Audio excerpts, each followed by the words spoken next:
Hello and welcome.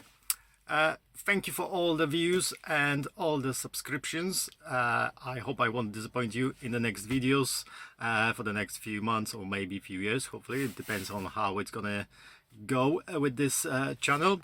Obviously, you know that there are plenty of YouTube videos, YouTubers, more professionals than I am, that does these kind of reviews, explanation of costs of owning the Tesla, something like that. Most of the YouTubers, they quite wealthy to actually being able to afford a brand new car. They review a brand new car after like 10,000 or 30,000, and so on, so on.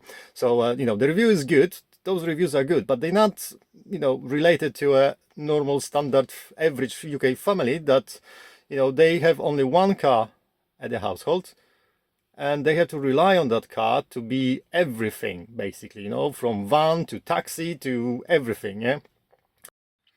Getting a brand new car, that's going to cost you probably about £20,000 if you want to go with the EV. The cheapest one at the moment is like £15,000 Dacia Spring. That's not going to give you a lot of car for the money, because you're going to get like 100 miles range if you're lucky. Plus, the space is quite small. Okay, so there's not much space inside because it's a very like a small crossover hatchback or something like that. So it's not going to be good for overall family in the UK if they planning to have just one car as the main car. A Tesla Model 3, okay, that starts from £40,000 for the standard range, and the more you pay, the more range you get, and the bigger the size of the car is, like EQS, Mercs, and Audi e-trons and things like that. But the cost of that is like nearly £100,000.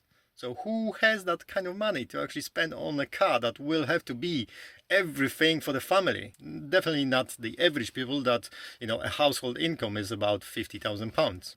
This gave me an idea. What about average people like us? Yeah, we're not too wealthy. Not at all. And we've never owned actually a brand new car. Because we simply just can't afford it. Yeah, we have a mortgage, we have a bills to pay, we have a kids to to take care of. So getting a brand new car, even on a finance, that's quite a big cost per month that we simply just can't afford. The average UK family have to rely on the used car market, and nowadays, for the last few years, the market, because of the cost of living crisis and the fuel prices and energy prices going up and up, that basically drove the price of the used cars quite a lot. Okay, just like the prices of the brand new cars went up. So basically, that's connected. Nowadays, if you want to have a fairly good car with a fairly low mileage, you have to probably pay about £10,000 to £15,000 for a car, and that's not going to give you any guarantee that it's not going to break down for the next 5-6 years. Yeah, it might break down and you might add to the cost of that car another £5,000. You never know.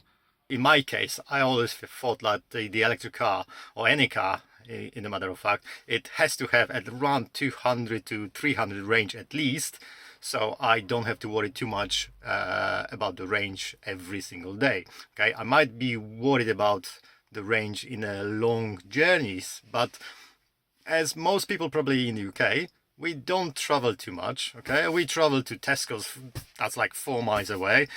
We get kids to school, that's literally like 2-3 miles away, and sometimes we just go for a little trips around Southampton where we live, and that's like 20, 30, 40 miles, maybe 100 miles. That's a very long trip, but that's very rare. That's like once a year or maybe twice a year. Okay, and the only problem I have with electric cars is when we go into Poland for our summer holidays, and this is where I always feel like this is going to be a tricky one to actually do, drive all the way down from England to Poland, especially that in Poland the infrastructure of electric chargers, it's just absolutely rubbish. that is why we bought this Model 3 long range car, used one, because I want to find out that we can do everything we could do in our old Skoda petrol car, but also I want to find out if used EVs can be potentially the future for not only the rich and wealthy, but also for the less fortunate people, especially families with kids, just like us. I hope you stay with me for more videos, and see you next time, where I will try to take a look at all costs we had so far to get this Tesla up and running. So see you next time.